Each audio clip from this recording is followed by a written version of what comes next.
Hello everyone, bonsoir tout le monde. So I'm really excited tonight. I'm talking with Sarah Larbi about the BRRRR strategy and the OPM, so using other people's money. And my lovely wife has gone out to pick up our daughter, so hopefully she'll be back soon to join in the conversation.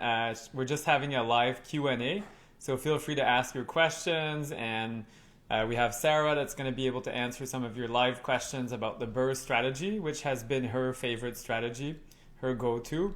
And then OPM, other people's money. It's not as daunting as it may seem. So OPM, I really, really like it. I wish I had Jennifer to join me and talk about OPM, but it'd be great anyway, chatting with Sarah. So hopefully you'll join us soon.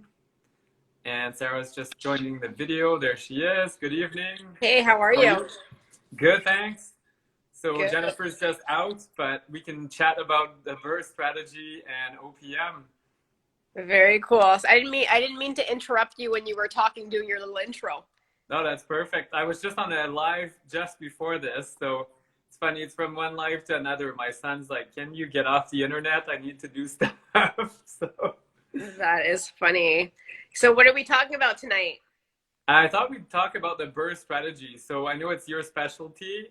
It's not mine, but I am learning about it, and I will be doing it on a few projects. So I need to learn from you. And so, what would you recommend? Like, So, what? so let's talk about the birth strategy, but I would love to talk about how you guys also, you and your wife Jen, used or working with other people and bringing their money into your deals and acquired almost 20 units. So, um, Yes, so let's maybe just ask each other, how about we do this, and then folks that are listening to this can jump in and ask questions too.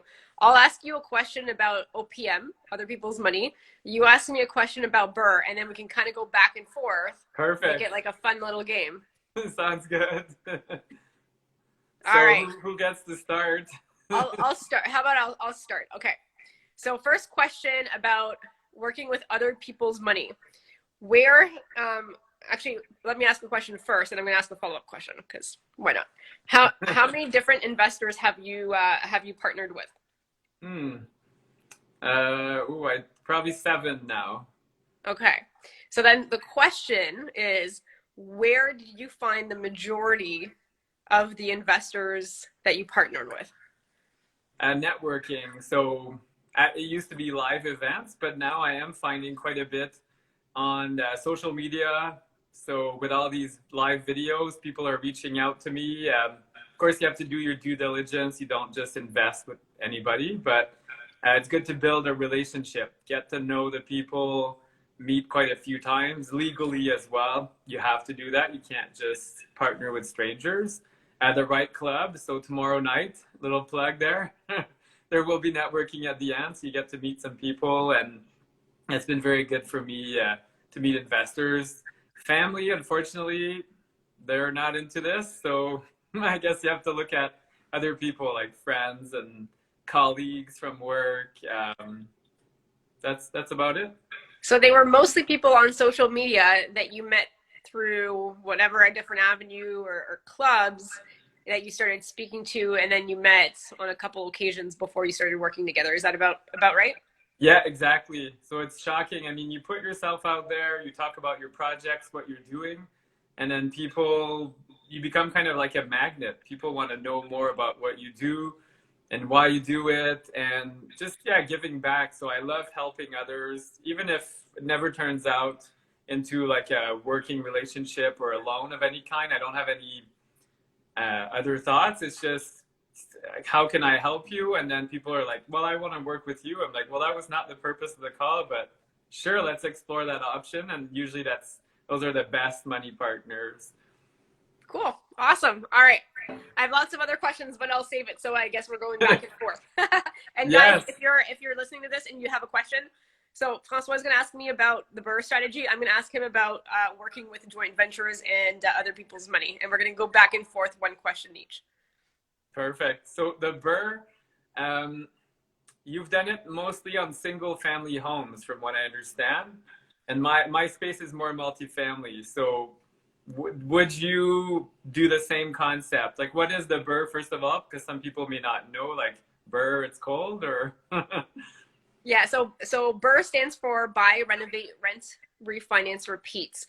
I think when I first started, it made sense to do on the singles because it still cash flowed even with the rent afterwards. But I do have, you know, the duplex, the triplex, the cottage. So I've done it on, you know, a few different things. And then right now I'm doing the BBRRR, which is buy, build instead of renovates, and then rent, refinance, repeats. You know, it's basically the best, in my opinion, of both worlds. From flipping and being a buy and hold investor, you can definitely, you know, boost up the cash flow and pull out at least your money so that you can reutilize it for the most part in another project. Cool. So yeah, you're creating your own money for the next project. And that's an error a lot of new investors make, and I've been guilty of that many times. You put your money in and you leave it there, and then, oh, I have no money, I can't go to the next deal. So that's why the BRRRR, I think, is amazing. It allows you to scale, and I think that's how you built the beginning of your portfolio. I did the other way. I went with other people's money right away, and now I'm learning the BRRRR. There's nothing wrong with that, right? I think that's one of the things is everybody can be successful in a different strategy and doing it differently. And I think that's the part where it gets confusing maybe to some newer people, where it's like that shiny penny syndrome or analysis paralysis. Like, pick a strategy, go for it, learn it, do it again and again and again until you get really good before you switch to something else. All right, cool. My question for you. So when you talk to your investors about working with their money, what are some of the things that you guys discuss that are going to be important? So if someone's listening to this, what are some important things to discuss with that partner to make sure that you guys are on the same page? So tip number one for me, I call it kind of testing my investors. I'm a bit bad for that, but my dad was a teacher, so I believe in teaching. So you have to kind of test them, punctuality, different things that matter to you, and that will have a big impact on your working relationship. So it sounds kind of weird. I'm borrowing money, but I don't want someone that's going to call me every day. Where's my money? What's happening? Right. So there's that trust factor. Like, I often talk to them about like bad scenarios. What if I die? Like, what would you do? Or what if I'm late one day? What do we do? So those are things to consider. And you want to make sure the person you're borrowing from, it's not their last penny. So let's say it's $50,000. It shouldn't be their last $50,000, because that's when it gets stressful. They're going to be like, well, if I don't get it back, that's my last 50K and I need it. That's my reserve fund. So they shouldn't be lending that amount. So that's a discussion I have. I'm like, let's be very frank. Here's my portfolio. Or if you have no portfolio, here's my financial picture. Can you show me yours in a positive way? But what do you have? And do you have savings, RSPs, and something that's comfortable for you? So yeah, you have to get out of your comfort zone, but you have to be able to live as well if anything happens. So yeah, makes sense. Those are kind of questions. Have you done it before? What's been your experience? So some of my lenders were very experienced. They're like, yeah, I've done this, this, and that. And they're like super laser focused. They know exactly what they want. And then I've had others, well, I'm just getting started and it's scary. So maybe let's do registered funds instead of unsecured funds. Second mortgage instead of a promissory note. So there's that security for those people, and you get to gauge their level of experience. Experience, comfort, knowledge, risk tolerance as well. Yes. And then do they want a lawyer to review this? Some people, I was shocked. It's like, well, let's just sign it. It's $100,000. I'm like, what? This is crazy. We need a lawyer to review. And then others are like, oh yeah, let's just do it. Or we need 2 lawyers depending on the amounts, if it's registered. Yeah, it's surprising. I mean, you need to have that relationship and that comfort with the person. Awesome. I have a good question for you after. Okay. About the paperwork and stuff, but. Perfect. So the BRRRR on duplex, so were they duplex, triplex before, or did you add like a basement suite and then did the BRRRR strategy on it? We've added the basement suite. We actually had both scenarios. One was illegally done, and then one was just not done at all. Okay. So we've added it that way. So it adds a lot of value. So it creates kind of like that forced appreciation, which allows you to do the BRRRR. Yeah, I mean, again, you gotta weigh the price of the reno and the ARV and that kind of stuff. But I mean, there's so many different ways that you can do it. You can do it by just renovating the units on a current already legalized, most likely non-conforming property. But there are many ways that you can BRRRR. I mean, you could BRRRR and you can rent short term, medium term, long term. You can BRRRR multifamily. Like you can BRRRR like really anything. Like you're basically just renovating and refinancing, and you can do that on pretty much any type of property that I can think of, anyways. I have a friend who does the BRRRR on cars, believe it or not. So she buys really bad, dilapidated cars and fixes them up. And it's kind of bad. I think she says she drives with no license plates on and gets towed and crazy story, but she BRRRRs the cars. So she buys them really cheap and resells them for more than what she paid for. And then she uses that money to buy bigger and better cars. And It's funny. I have heard of people doing that with cars, but it's funny that you put the name of the BRRRR on cars. Yeah, BRRRR. Yeah, my car is BRRRRing outside, but it probably needs to be towed. Oh man. That's All right, good. cool. My question for you now. So you talk to your investor and you guys have the conversations. You're like, okay, they're pretty good. You like them, no red flags. What kind of paperwork do you put together with them, and who is involved? So it depends. I mean, if it's secured funds, so let's say it's RSP money, which would serve as a first or second mortgage, or TFSAs, things like that, then there needs to be a lawyer involved for 50,000 and less. If it's over 50, then there needs to be two lawyers, so one for each party. And then there's usually a trust company like Olympia Trust or Community Trust. And there's another one I learned about the other day. Yeah, Canada Western or something. Yeah, that's it. Yeah. So one of those three, and they have a ton of paperwork as well. So there's lots of paper trail there. My favorite route, it's a bit more interest, a little bit more money, is the promissory note. So it's a document, quite short, like sometimes it's 2 or 3 pages, and oftentimes there's no lawyer, nothing. You just sign with a witness and you get your money.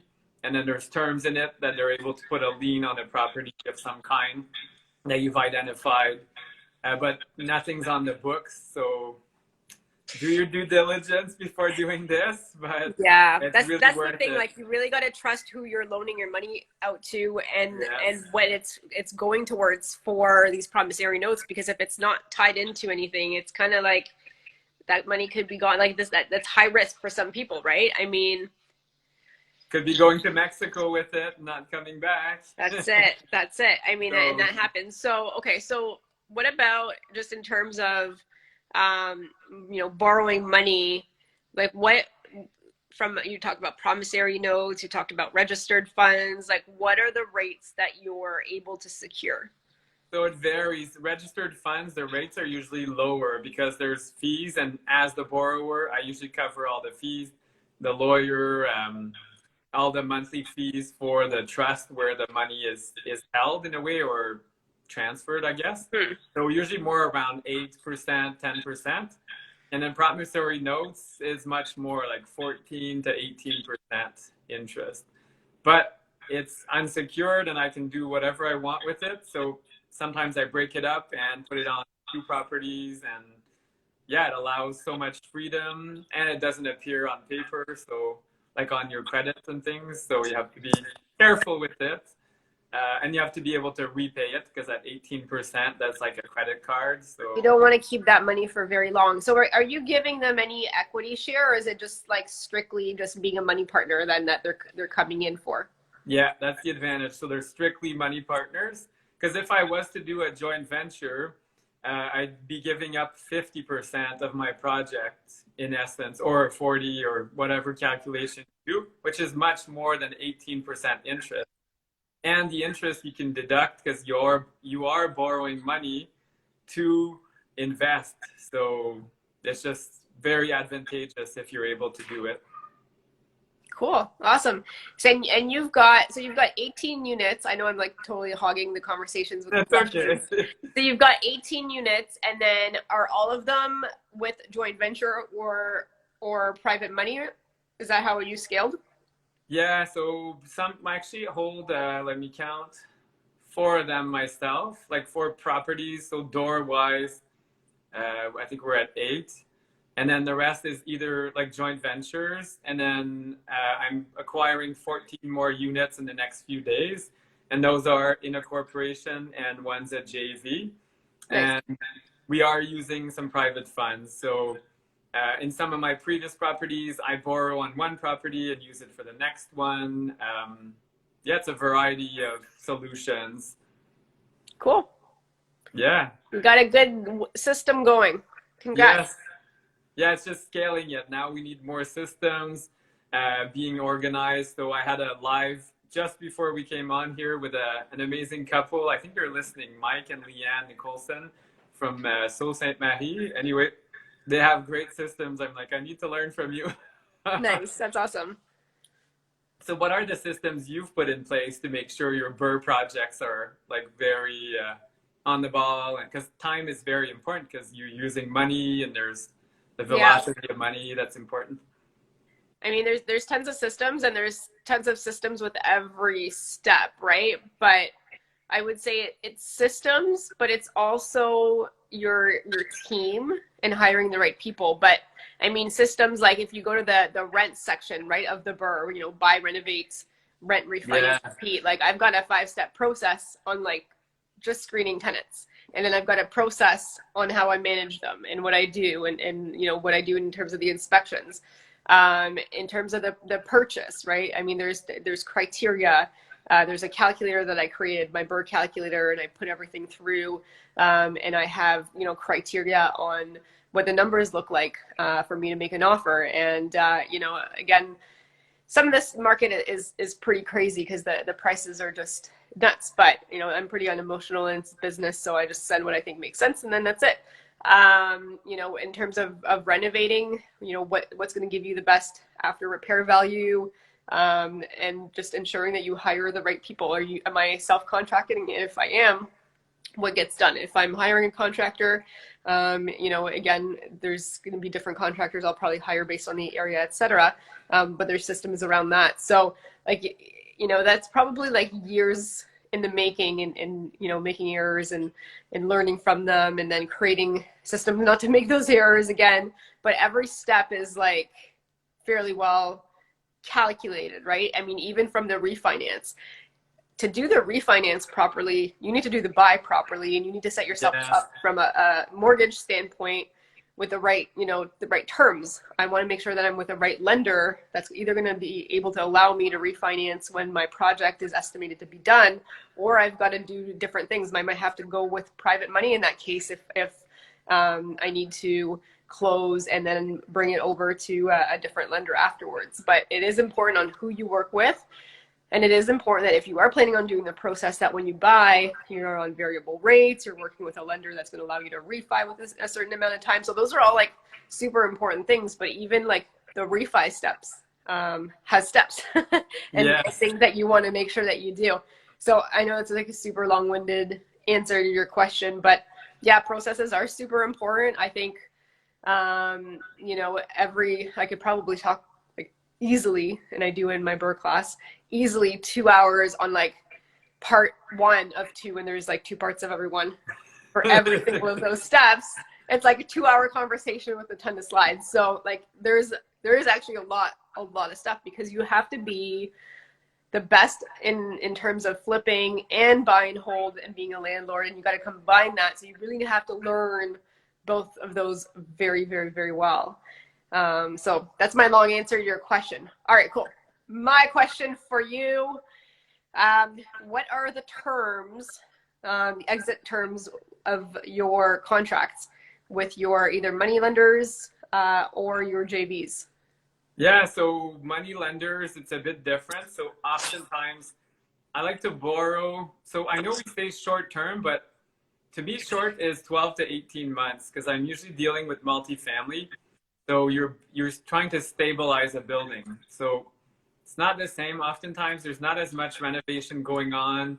The appreciation, the forced appreciation is not always on renovation. It's usually more on increasing rent and efficiency. So passing on utilities to the tenants, things like that. So that takes time. Like you can't just fix it. The banks want to see sometimes 6 months of stable rent and expenses. So yeah, I borrow from 12 months with an option to renew for up to 18 months. Sometimes there's another option for up to 2 years total at 14% or 16 or higher, hopefully not, but sometimes. And the terms to exit, so the lender can also exit.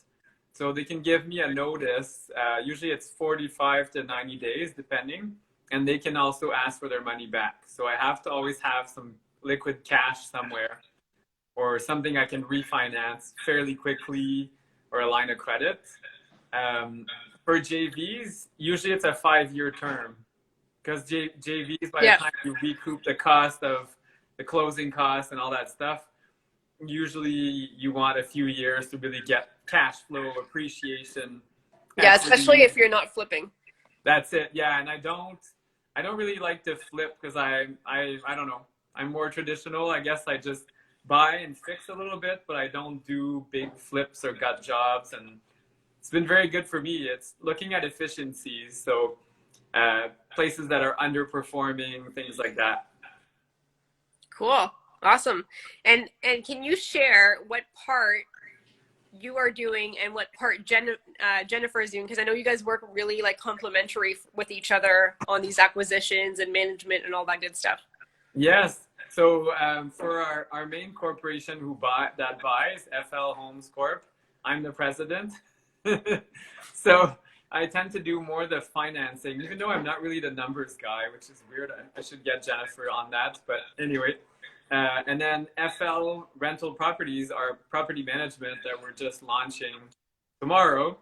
Cool. Jennifer will be the president of that one. So she's the mean one. She's going to deal with like bad tenants and stuff. That's good. You always want a nice cop, bad cop, but you know, it's cool that you guys are starting a property management company. This is going to be for Eastern Canada. Is that what it is? Yeah, Eastern Canada, maybe Ottawa as well. We'll see, because we're using Building Stack. That's through the right club, and with Building Stack, you can be pretty much anywhere to manage properties. It's crazy. It's like Airbnb on your phone, but for rentals, like long-term rentals. So it's really cool. Very excited about it. And yeah, what else? Jennifer just came in. What else do you do in our partnership when we're acquiring properties? Well, I do a lot of the back end stuff. She does the back end stuff. There you go. There you go. Come. So I do a lot of analyzing the deals. Hello, Sarah. Hi. Yeah, so a lot of the back end stuff, and then Francois deals mostly with people. Yeah, so you're a true salesman, Francois. Yes, exactly. Yes, I do all the blah blah, and then she finalizes the deal. Yeah, so he'll be the guy that will massage the deal and say, "Oh, we need another week," and you know all that touchy-feely stuff.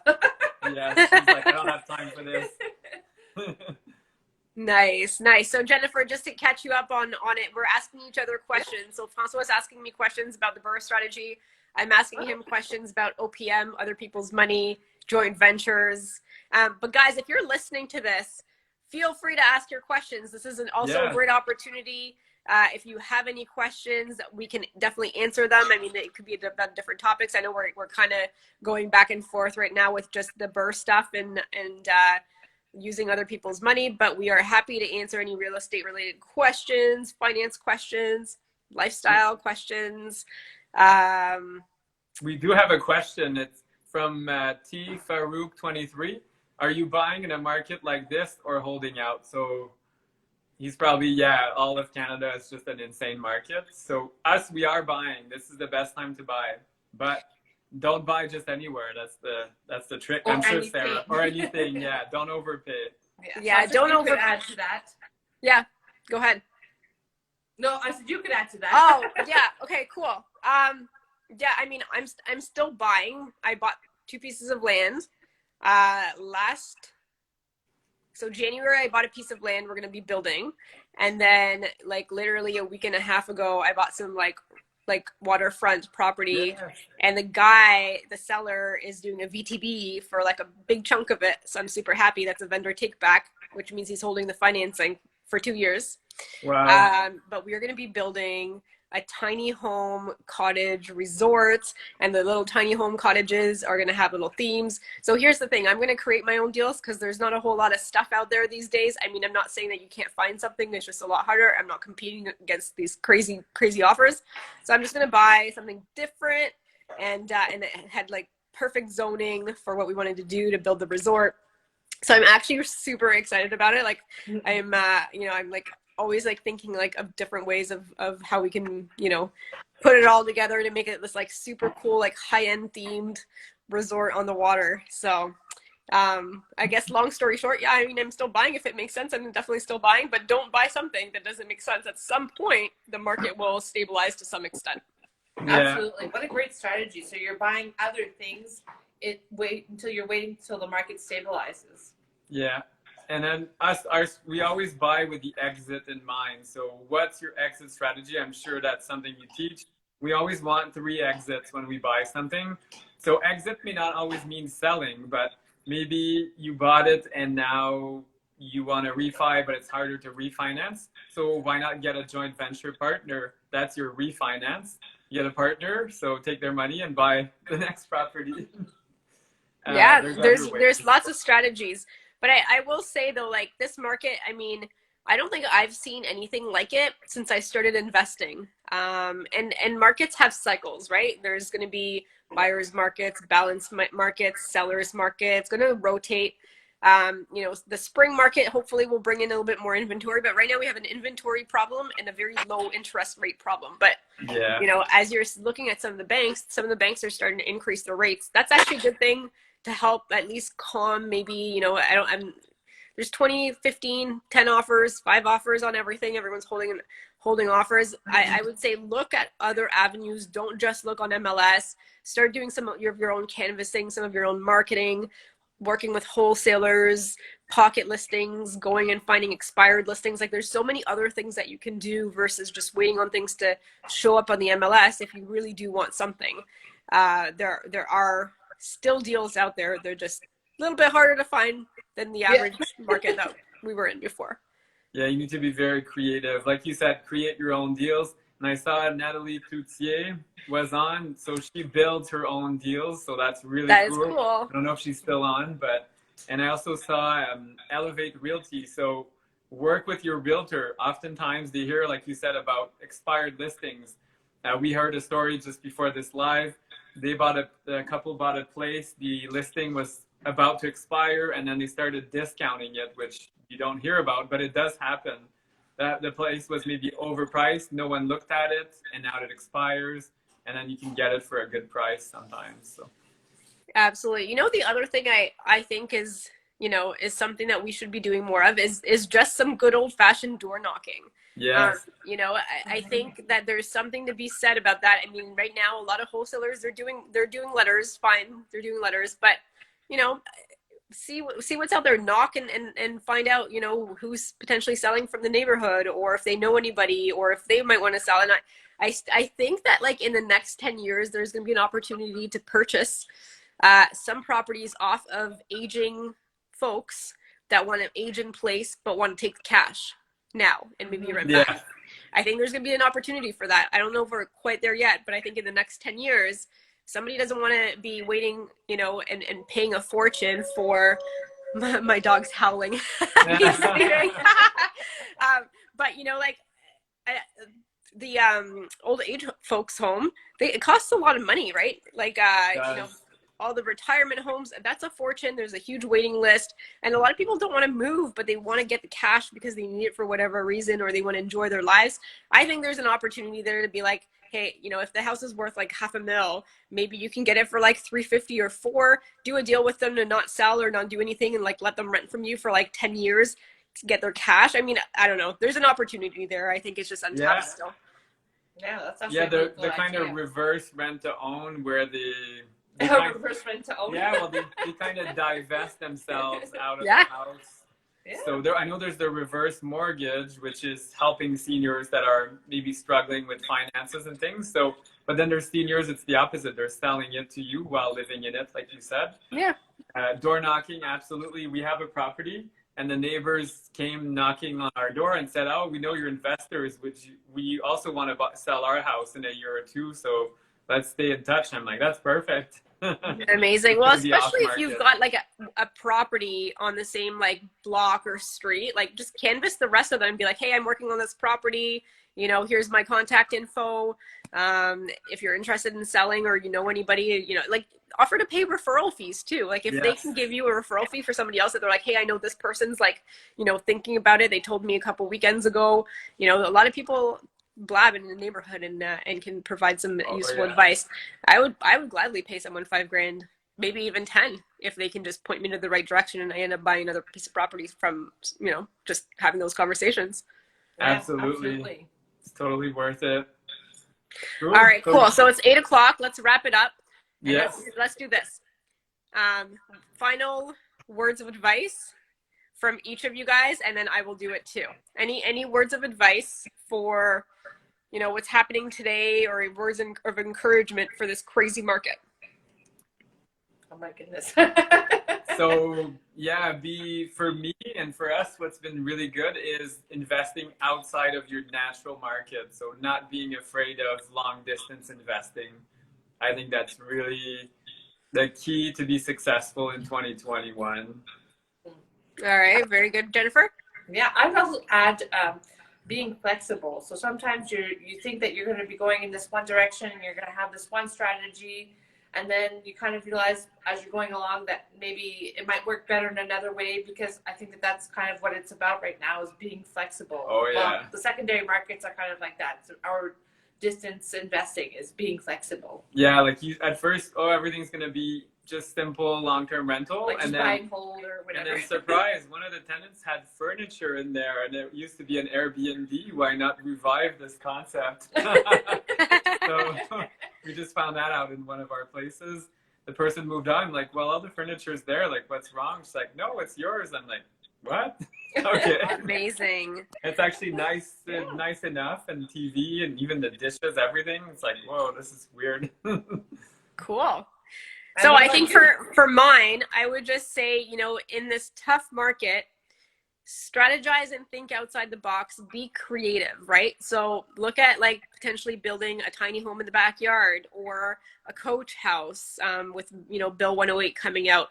You know, buy raw land and build. But again, there's pros and cons to that too. But think creatively. You know, sometimes the deals have to be created. They're not just in front of us as usual. So it's gonna take a little bit of stepping outside the box. You know, even for conversions. Like I think a lot of people think basement.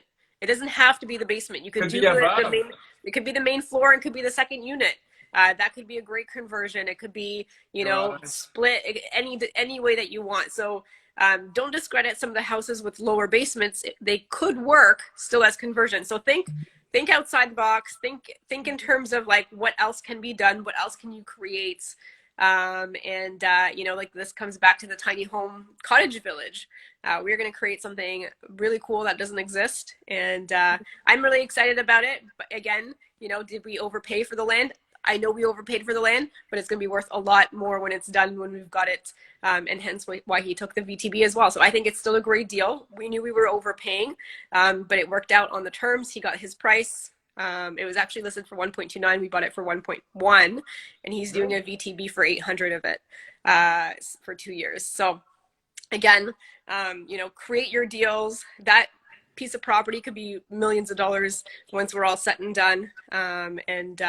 You know, so just think outside the box. On that note, Francois, Jennifer, great to see you guys again. Tune back in next Monday, 7:30 p.m. Yes. Thank you so much, Sarah. Thanks, Sarah. Have a good evening. Bye. Cheers, everyone. Bye-bye. Bye.